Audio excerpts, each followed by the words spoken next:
इस मूवी की स्टार्ट में हम सन को देखते हैं, जहां पर कुछ ब्लास्ट होता है। वो ब्लास्ट इतना बड़ा होता है कि उससे होने वाली रेडिएशन अर्थ तक आ जाती है, जिस वजह से जितने भी ह्यूमंस होते हैं उनमें से ज्यादा ह्यूमंस मारे जाते हैं और अब अर्थ पर कुछ इंसान ही बचे हुए होते हैं। बाकी इंसान मिलकर इस तबाही के बाद अर्थ को वापस से पहले जैसा करने का डिसाइड करते हैं, लेकिन उनकी तादाद काफी कम होती है, जिस वजह से वो इस काम के लिए रोबोट्स को बनाते हैं ताकि रोबोट्स उनके इस काम को आसान बना पाए। और ऐसा होता भी है, सारे ही रोबोट्स इंसानों की हेल्प करते हैं, उनके साथ अच्छा बर्ताव करते हैं। इंसानों को शक था कि रोबोट्स इंसानों से ज्यादा इंटेलिजेंट हैं, जिस वजह से वो फ्यूचर में अपने ही सरीके काफी सारे रोबोट्स बना सकते हैं और इसके साथ ही वो सारे इंसानों को अपना स्लेव बनाकर उन पर हुकूमत कर सकते थे। इस प्रॉब्लम के सल्यूशन के लिए ही इंसानों ने रोबोट्स के अंदर ऐसी प्रोग्रामिंग की होती है, जिस वजह से वो न ही इंसानों पर हमला कर सकते थे और न ही वो अपने सरीके और भी रोबोट्स बना सकते थे। टाइम गुजरता जाता है और अब ऐसा वक्त आ जाता है जब रोबोट्स इंसानों की हेल्प नहीं कर रहे होते हैं, यानी रोबोट्स दिए गए टास्क को पूरा नहीं कर रहे होते हैं। इस बात से इंसान काफी ज्यादा स्ट्रेस में आ जाते हैं और उन्हें बिल्कुल भी समझ नहीं आ रही होती है कि रोबोट्स ऐसा बर्ताव किस वजह से कर रहे हैं।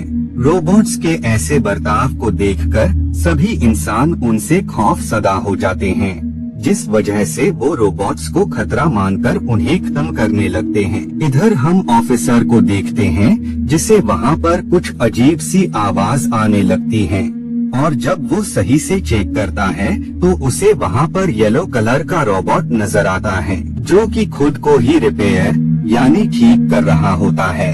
ये देखकर ऑफिसर काफी ज्यादा शॉक हो जाता है, क्योंकि खुद को ठीक करने की एबिलिटी रोबोट्स के अंदर इंसानों ने डाली ही नहीं थी, जिस वजह से ऑफिसर उस रोबोट को खतरा मानकर उस पर गन से शूट कर देते हैं। इधर हम एक शख्स को देखते हैं जो कि इंश्योरेंस ऑफिसर से ये ब्लेम कर रहा होता है कि उसके डॉग को रोबोट ने मार दिया है, जिस वजह से उसे इंश्योरेंस के पैसे चाहिए। वो ऑफिसर उस रोबोट को देखता है कि ये शख्स सही बोल रहा है या नहीं, और इसके लिए जब वो अपने हाथ पर नाइफ को मारने की कोशिश करता है तो इससे पहले ही वो रोबोट उस नाइफ को पकड़ लेता है। इस बात से ये प्रूफ हो जाता है कि रोबोट्स किसी को भी नुकसान नहीं पहुंचा सकते हैं। उस शख्स ने ऑफिसर से ये बात सिर्फ पैसे लेने के लिए बोली होती है। नेक्स्ट डे वो ऑफिसर उस प्लेस पर जाता है जहां पर उन लोगों ने येलो रोबोट को रखा होता है। वो लेडी उसे बताती है कि इस रोबोट के अंदर हमें ऐसे पार्ट्स भी बरामद हुए हैं जो कि किसी भी रोबोट के अंदर मौजूद नहीं है। इन पार्ट्स की वजह से ही ये रोबोट बाकी रोबोट्स के कंपैरिजन में ज्यादा एडवांस था, क्योंकि ये खुद को ठीक कर पा रहा था, जबकि बाकी रोबोट्स ऐसा बिल्कुल भी नहीं कर सकते थे। ये जानकर वो ऑफिसर अपने बॉस के पास जाता है। वो उन्हें बताता है कि कोई शख्स रोबोट्स के पार्ट्स में चेंजेस करता जा रहा है। वो उन रोबोट्स को ऐसी एबिलिटी देता जा रहा है जो कि रोबोट्स को बिल्कुल भी नहीं मिलनी चाहिए थी, क्योंकि अगर रोबोट्स अपने ही सरीके और भी रोबोट्स बनाने लग गए तो वो दिन दूर नहीं जब रोबोट्स इंसानों से बगावत कर बैठेंगे। हमें उस शख्स को रोकना होगा जो कि रोबोट्स को लगातार मारकर उनके पार्ट्स चेंज करता जा रहा है। उसके बॉस उसे बताता है कि अगर तुम प्रूफ लाने में कामयाब हो गए तो मैं तुम्हारा ट्रांसफर वहाँ पर करा दूंगा जहाँ पर तुम हमेशा से जाना चाहते थे। बाद में जैक कंस्ट्रक्शन एरिया में जाता है जहाँ पर इंसानों की जगह रोबोट्स काम कर रहे होते हैं। जैक उनसे सवालात करता है कि तुम रोबोट्स के साथ इतना बुरा बर्ताव क्यों करते हो। वो उसे बताता है कि हम सिर्फ उन्हीं रोबोट्स को शूट करते हैं जो कि हमारे काम के नहीं होते हैं, क्योंकि ऐसे रोबोट्स रखने से क्या फायदा जो कि काम ही न कर सकें। वो उसे बताता है कि हम उन रोबोट्स को नीचे स्लम एरिया में फेंक देते हैं, और अगर कोई भी इंसान उन रोबोट्स को लेने आता है तो हम उसे शूट कर देते हैं, क्योंकि हमें डर है कि वो शख्स रोबोट्स के पार्ट्स में फेर बदल करके उन्हें और भी ज्यादा मॉडिफाई न कर दे। जैक वहाँ पर काम कर रहे रोबोट को देखता है, जो कि काफी ज्यादा सैड था। जब जैक उसके करीब जाता है तो वो रोबोट इतना ज्यादा डर जाता है कि वो खुद को आग लगा लेता है। बाद में जैक वहाँ से निकलकर कंपनी की लैब में जाता है, जहाँ पर कुछ लोगों को उस रोबोट के अंदर से न्यूक्लियर बैटरी मिलती है। इस बात से ये सब काफी ज्यादा शॉक हो जाते हैं, क्योंकि आज तक किसी भी रोबोट के अंदर उन्हें ऐसी चीज नहीं मिली होती है। इस बात से जैक काफी ज्यादा हैरान हो जाता है और वो इसके बारे में उस शख्स से सवालात करता है, जिसके जवाब में वो उसे बताता है कि न्यूक्लियर बैटरी को उस रोबोट के अंदर फिक्स करना किसी इंसान का काम तो बिल्कुल भी नहीं हो सकता है। जरूर ही ये किसी दूसरे रोबोट का काम होगा, जो कि अपने जैसे ही बाकी रोबोट्स को उस बैटरी के जरिए मॉडिफाई करता जा रहा है। खैर, बाद में जैक घर पर आ जाता है, लेकिन उसे अभी भी उस येलो रोबोट के लिए काफी बुरा लग रहा होता है, जिसे उस ऑफिसर ने शूट कर दिया था। नेक्स्ट डे जैक उसी प्लेस पर जाता है और वहाँ पर वो इन्वेस्टिगेशन करने लगता है कि शायद उसे प्रूफ मिल जाए। उसी दौरान ही उसकी नजर न्यूक्लियर बैटरी पर पड़ती है, जो कि असल में उसी येलो रोबोट की होती है। बाद में जैक उस ऑफिसर से मिलता है और वो उससे पूछता है कि आखिर रोबोट्स के अंदर न्यूक्लियर बैटरी कौन फिक्स करता जा रहा है। ये बैटरी रोबोट्स को मॉडिफाई करती जा रही है। इस वजह से आने वाले वक्त में रोबोट्स इंसानों से बगावत भी कर सकते हैं। ये सुनकर वो ऑफिसर जैक को बताता है कि वो ऐसी शख्स के बारे में जानता है जो कि उन्हें उस न्यूक्लियर बैटरी के बारे में बता सकती है। जिसके बाद ये उस लेडी के पास आ जाते हैं। उस लेडी के पास ऐसी फीमेल रोबोट होती है जो कि सारे ही रोबोट्स से बहुत ही ज्यादा एडवांस थी। उस रोबोट में खुद को ठीक करने की और इंसानों पर हमला करने तक की प्रोग्रामिंग मौजूद थी। वो ऑफिसर उस लेडी से इस बारे में पूछता है कि इस रोबोट को इतना मॉडिफाई किसने किया है, ये जानते हुए भी कि रोबोट्स इंसानों के लिए खतरा है। लेकिन वो लेडी इस बारे में कुछ भी नहीं बताती है, जिस वजह से वो ऑफिसर फ्रस्ट्रेट होकर उस फीमेल रोबोट पर ही गन से शूट कर देता है और बाद में वो दोनों वहाँ से निकल जाते हैं। ऑफिसर जैक को बताता है कि उसने जानबूझकर उस फीमेल रोबोट पर अटैक किया है, क्योंकि वो लेडी उस रोबोट को रिपेयर कराने उसके क्रिएटर के पास ले जाएगी। इससे उस लेडी के जरिए हमें उस शख्स के बारे में भी पता लग जाएगा जो कि रोबोट्स के अंदर न्यूक्लियर बैटरी को फिक्स कर रहा है। जिसके बाद ये दोनों लोग उस लेडी का पीछा करते हैं और वो उस प्लेस पर आ जाते हैं जहाँ पर उन्हें एक और लेडी मिलती है।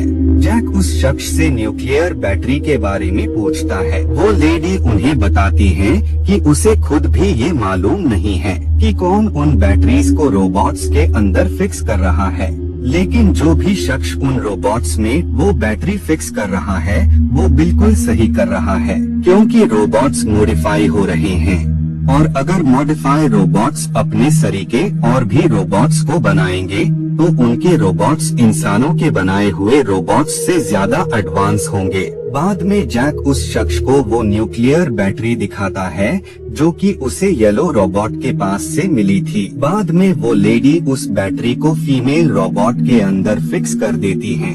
इस बैटरी की वजह से फीमेल रोबोट में खुद को ठीक करने की एबिलिटी भी आ जाती है। बाद में डोर पर कोई नॉक करता है और जब वो लेडी डोर को ओपन करती है तो उसी दौरान ही बच्चे उस पर गन से अटैक कर देते हैं। ये देखकर जैक काफी ज्यादा डर जाता है और वो उन बुलेट से किसी तरह खुद सेव करके कार में आ जाता है। कार में वो लेडी रोबोट मौजूद होती है जो कि कार को काफी रफ्तार से भगाकर वहाँ से ले जाती है, लेकिन कार की रफ्तार तेज होने की वजह से उसका एक्सीडेंट हो जाता है।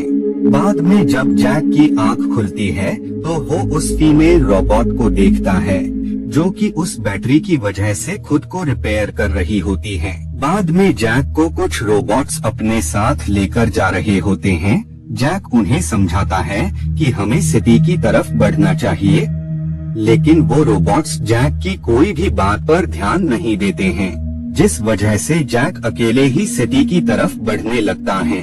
लेकिन वो काफी इंजर्ड होता है, जिस वजह से वो कुछ दूर चलकर ही बेहोश हो जाता है। बाद में जब उसकी आंख खुलती है तो फीमेल रोबोट जैक को कुछ इंसेक्ट आती है और वो उसे पानी पिलाती है। ये देखकर जैक को समझ आ जाती है कि रोबोट्स मॉडिफाई होने के बावजूद भी वो इंसानों के साथ अच्छा बर्ताव करना, उनकी मदद करना नहीं भूले हैं।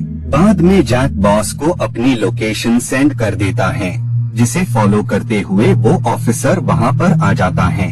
लेकिन वहाँ आकर उसे अभी भी जैक की एग्जैक्ट लोकेशन के बारे में मालूम नहीं होता है, जिस वजह से वो हर तरफ उसकी सर्च करने लगता है। उस ऑफिसर को देखकर जैक स्काई में फेयर गन चलाता है, जिसे देखकर उन्हें जैक की एग्जैक्ट लोकेशन का पता लग जाता है। लेकिन वहां आकर वो ऑफिसर उन रोबोट पर गन से उन पर अटैक करने लगता है।